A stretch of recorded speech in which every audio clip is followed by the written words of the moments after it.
1. When I was in 8th grade, I started going to a different school a few cities away from my old school. A month or so after school started, the big city news reported an old friend had disappeared from my old school and had been missing for 3 days. My mom flipped out. All the parents in my school, and I assume hers, did. If a child can disappear from her bus stop in a suburb of a big city, what is the world coming to? She was found alive, though she had an extremely rough few days with her abductor, and today is a child's advocate.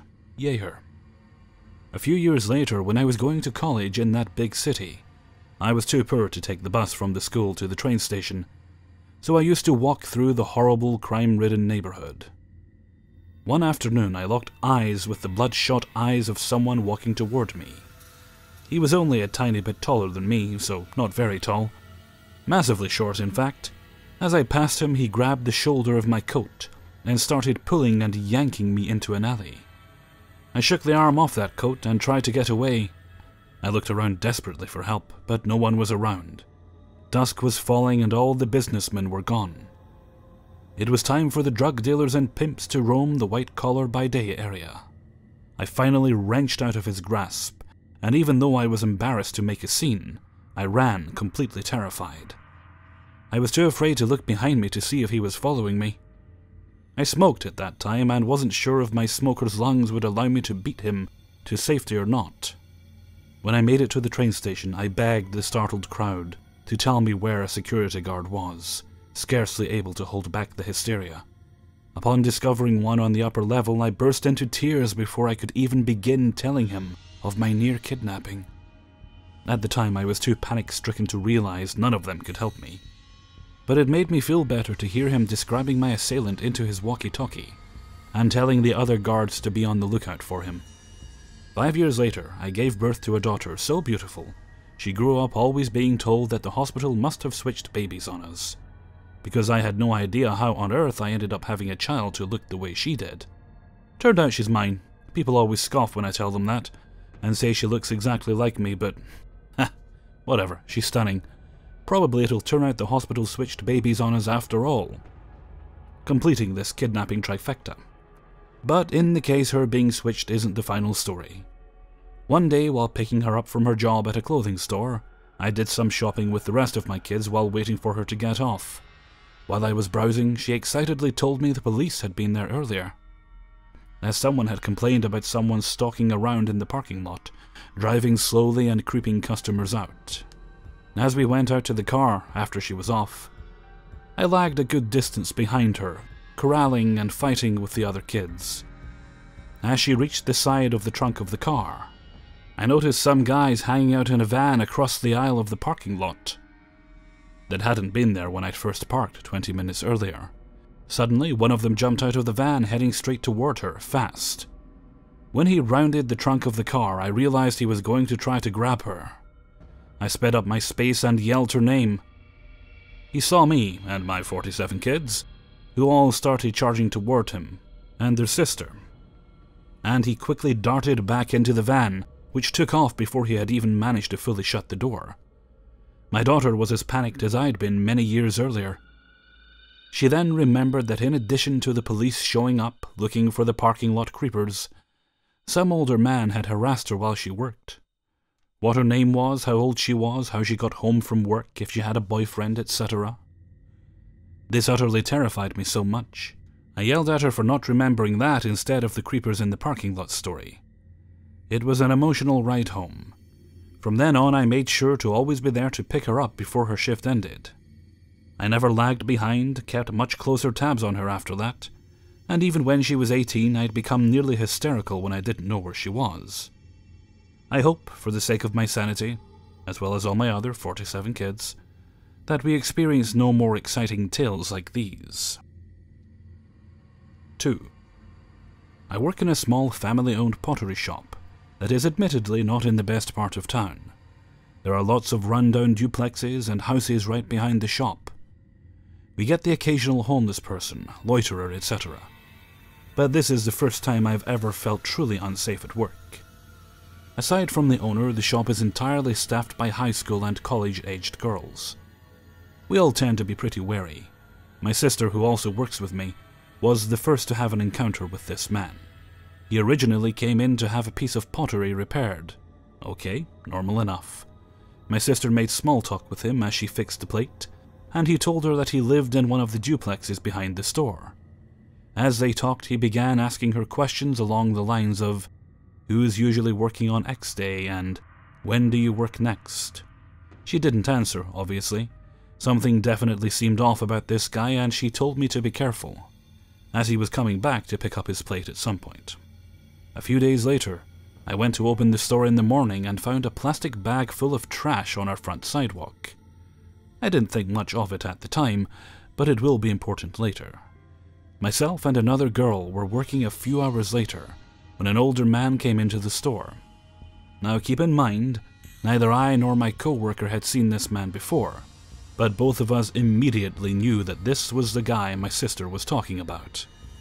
Dude was giving off some seriously bad vibes. He came in carrying a small, unhealthy-looking puppy. I wasn't really sure what to make of this, but since I figured he would be in and out quickly, I didn't say anything to him about it. While I was looking for his plate, I noticed that he was talking to the children of some other customers. The mom seemed pretty uncomfortable with this, and I was as well. I just wanted him to take his plate and leave. I gave him the plate and told him to have a nice day, hoping he would take the hint. But no, of course, he wanted to stay and talk. He had some questions about some of our pieces. Now about this time we were getting really busy and I was trying to help some other customers, so I asked my co-worker to answer his questions. I overheard part of their conversation, and it seemed that he was much more interested in asking her personal questions. How old are you? When do you go to high school, etc. Than talking about pottery. I wanted to ask him to leave, but I was swamped with other customers. Thankfully, after a few minutes, he comes back to the front desk and tells me he's headed out. Before he goes, though, he mentioned that he was the one that left the bag of trash on our sidewalk, and asks if he could get free pottery in exchange for cleaning up trash about the store. I politely tell him that we won't be able to do that. He doesn't seem disappointed, though, and leaves soon after. Over the course of the next few weeks, this guy keeps hanging around our store. He never buys anything.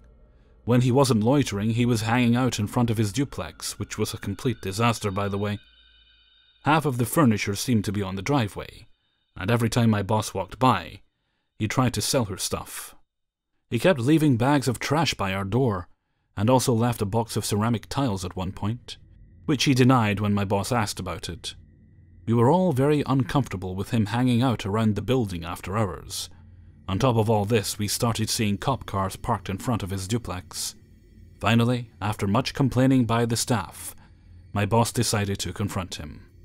She knocked on his door and politely asked him not to come by the store when she wasn't present, as he was making the employees nervous. She even pointed out the car to him so that he would know when she was and wasn't there. He seemed understanding about this, and even said that he had a daughter, so he understands why we would be uncomfortable. He then tells my boss that he would take a bullet for those girls, meaning myself and my co-workers. Creepy. My boss leaves for the day, and not 15 minutes later he shows up at the store. He knocked on the door for some reason, even though we were open, and when my co-worker went to open it, he basically pushed her out of the way to get in. He even had the audacity to lie to us and tell us that her boss said it was fine for him to come by. So we call the police. They show up, ask a few questions, and go talk to the guy, but that's about it. A few days later, a cop comes back and informs my boss that she is no longer allowed to go on his property. This guy fucking called the cops and claimed my boss was trespassing and harassing him when he was the one that was bothering us. After that, we don't see him for a while. Or at least, he doesn't come into the store anymore. I guess we pissed him off. Cop cars are still hanging around his place though, along with various other vehicles and strange-looking people. My sister also did see him out on the street, trying to direct traffic one day. Don't know what that was about. Thankfully, there is a happy ending. I come to work one day, not long after we notice that he doesn't seem to be around anymore, and see a note posted on his front door. Dude got evicted. Fucking finally. If he hasn't been arrested by now, I just hope he moves somewhere far, far away and never bothers us again. 3. For some context, I'm a 17-year-old girl taking college classes at my local college to get my AA a couple of years in advance. Unsurprisingly, I have a lot of older people in all my classes, but a lot of other high school students are taking college classes here as well. This is my second semester here, and the classes I'm currently taking are English and Communications, only on Tuesdays and Wednesdays. I also work out daily in the gym. Okay, now to the story. On my first day of English, I sat right in front of the door in the front row, and eventually another girl sat 2 seats down from me. There was an open chair in between us, but nobody took that seat, which was fine with me, as I hate sitting in close proximity with others. There were 3 rows. I sat in the left front row, furthest from my teacher's desk. A guy I didn't know, English guy, we'll call him EG for short, sat in the middle front row in the center of the room. My first reaction was that he was kind of cute, but I wasn't interested. I'm not looking to date anyone at the moment. A week or 2 into class, I realized he and I were the 2 people who answered questions and made comments the most in class. I love writing and have always had a passion for English classes, and I've been writing since I was 7, so I like to think that I knew what we were talking about in this class. He just seemed like he enjoyed talking. It wasn't to the point of becoming annoying. He saved the rest of us from answering questions. Then one day in class, the girl who I share my table with and the girl he sat next to were both gone, and I think he'd taken notice of me since I answered a lot of questions, so he asked me to move over and sit next to him. Again, I thought he was cute, so I moved, and he spent the entire class period whispering comments and jokes to me, probably trying to make me laugh. Class ended and he made me hold back a couple minutes to talk to me. I didn't really take it as anything weird, and I kind of forced a goodbye so I could head home. The next day, to my surprise, EG had ditched his original spot and was now sitting in between me and the other girl. This was the first thing that struck me as odd. He seemed to get along pretty well with the people he'd been sitting next to before, and I'd spent a single class period sitting next to him. He didn't even know my name at this point, which leads to something else in the future. Okay, before I continue, I would like to specify that I'm a very trusting person. I'm not too paranoid, and very rarely do people make me uncomfortable or give me a creepy vibe. But almost immediately I got the feeling that there was something off about EG. He had yet to do anything creepy, but the feeling he gave me was just wrong. It wasn't the first time I'd experienced this feeling. Last year I had a gut feeling about a guy in 2 of my classes, and I ended up ignoring the sensation. It was a big mistake to do so. So thankfully I've learned that if I ever get that feeling again, I need to follow it. And the day this guy started sitting next to me, it was like my gut was flashing a big red alarm, telling me not to trust him. I sat in my normal spot anyway, figuring I'd just get through the class period and I would be fine. Well, like I said earlier, he likes to talk. Very quickly I detected personality traits I don't approve of at all. Despite him not being black, he said the N-word very frequently, and he also used the word retard as an insult, 2 things I am absolutely not okay with. He also swore every couple words, and even being someone who doesn't swear, I just dealt with it, because swearing's everywhere in a college environment. But then immediately after stringing several very colorful sentences together, he said he doesn't like swearing around people he doesn't know well because he knows some people don't like swearing. At that point all I was thinking was, huh? Because he just contradicted himself, but oh well, I let it slide. You know how you think someone is cute, but almost as soon as you get to know them, you're like, nope, never mind, he's a creep, stay away. That's what I was going through, especially when he asked me what classes I was taking, specifically the class I had after English. Me, being an idiot, spoke honestly. I work out Tuesdays and Wednesdays, and other days I go straight home. It didn't occur to me, I just told someone I find very creepy and invasive, the times I would be vulnerable during my day. In the gym locker room and in the parking lot just outside. It didn't take long before he had a nickname for me. I'm guessing because he couldn't remember my name, he decided that his name for me was going to be Crazy. This is how he would address me, and it was a second red flag for me. I talked to a couple of friends about it, and we decided it was either a joke off my actual name, If you butcher my name well enough, it could come off as crazy, but that's a stretch. Or it was a pet name. Eventually I got sick of him calling me crazy and asked what he meant by that. He sort of laughed it off and said he calls everyone crazy. But I hadn't heard him call anybody else crazy. After that point he stopped addressing me as crazy. Probably because he could hear my annoyance in my voice. So nothing really alarming happened right away, and I was starting to let my discomfort settle. One day I was sitting in the lobby of the building my English class is located in, studying for a Spanish test I had later. I was pretty stressed because I was having trouble solidifying the information into my mind. And out of freaking nowhere, E.G. appeared and started talking to me. He asked me what I was doing, and I told him I'm studying for a Spanish test. He asked me if I needed help. I told him no. I just needed to study, and I put my earbuds back in and turned back to my notebook. Most people would recognize this as a social cue for, "I'm busy, please leave me alone." Nope. Next thing I know, we're having a conversation on why he thinks America should get involved in more wars. And he also said he thinks Hitler had some pretty good political views. So, I got no studying done. And I was really annoyed, but kept it to myself. The next day I was waiting for English class to start, as I'd stopped working out early and I was sitting outside the class watching Daredevil.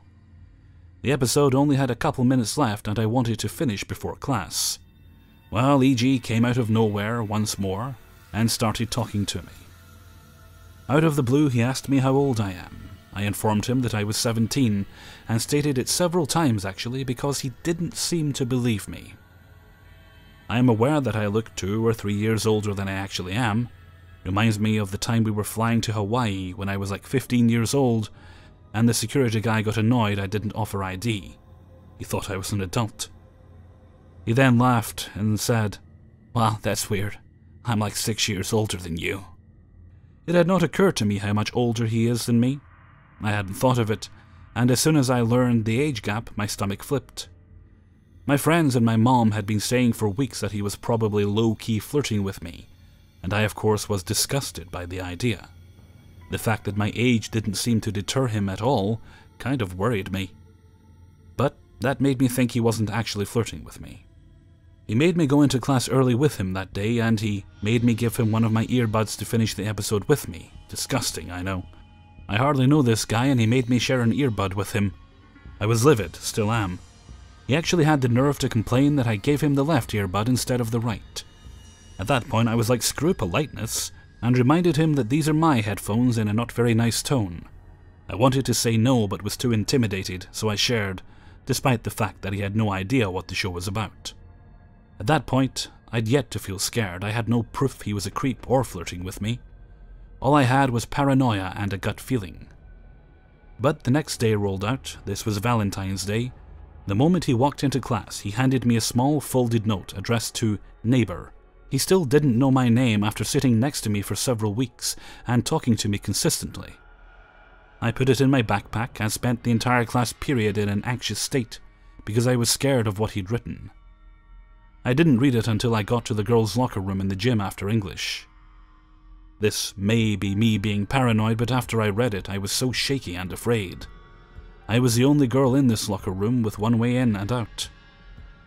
And I felt like at any second someone was going to come in and corner me in there.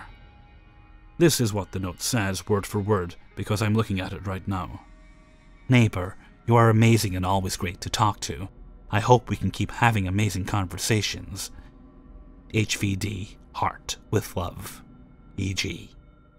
I immediately sent a picture of it to my friends and mom, wondering if I was really just overreacting. But they were just as freaked out. My 2 best friends said he's definitely dropping hints, and he's being very creepy about it. One of my friends very seriously said, "Promise me you'll never let him walk you to your next class or your car. Never let him do that." My mom stated with 100% seriousness that she wanted my oldest brother to walk me to class one day with his arm around my shoulders to make it look like I have a tall, aggressive-looking boyfriend. They were all just as concerned for my safety as I was beginning to become myself. At that point I realized this could potentially be something more critical than I'd originally thought, if it was enough for my mom and friends to be concerned for my safety. My mom pointed out that considering the huge age gap, whether or not he's flirting, he could still get in huge trouble for writing in such a way that implies flirting. After all this, I became genuinely scared for my well-being. I went home feeling violated, although I hadn't even been touched or advanced on. I emailed my teacher that night and informed her of what was going on. I wanted to move from that spot, but didn't know how to do it without making it obvious I was avoiding him. And my teacher, being the lovely lady she is, changed up the whole plan for the next day, so I could sit away from him. So now I could sit away from him without it being obvious I was sitting away from him. I talked to the girl she moved me next to and explained my discomfort with EG and asked her if I could sit there from then on. She was totally willing to let me sit next to her, which was a huge relief for me.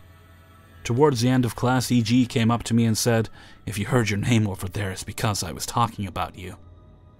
He refused to tell me what he'd been saying about me, and part of me doesn't want to know.